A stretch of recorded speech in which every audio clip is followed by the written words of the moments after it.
நிழல் உலக தாதா தாவூத் இப்ராஹிமின் இருப்பிடம் குறித்து இந்தியாவுக்கு எவ்வித குழப்பமும் இல்லை என மத்திய உள்துறை அமைச்சர் ராஜ்நாத் சிங் தெரிவித்துள்ளார். இது தொடர்பாக டெல்லியில் செய்தியாளர்களுக்கு பேட்டி அளித்த அவர், இதில் எவ்வித குழப்பமும் கிடையாது என கூறினார். இந்த விவகாரத்தில் மத்திய அரசின் நிலைப்பாடு குறித்து இன்று அல்லது வரும் திங்கட்கிழமை தெளிவுபடுத்தப்படும் என்றும் ராஜ்நாத் சிங் குறிப்பிட்டார்.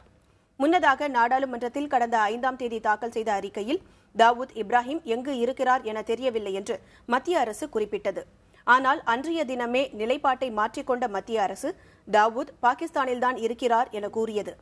அதனை உறுதி செய்யும் வகையில்தான் தாவூத்தின் இருப்பிடம் தொடர்பாக இந்தியாவுக்கு சந்தேகம் இல்லை என்று தெரிவித்துள்ளார்.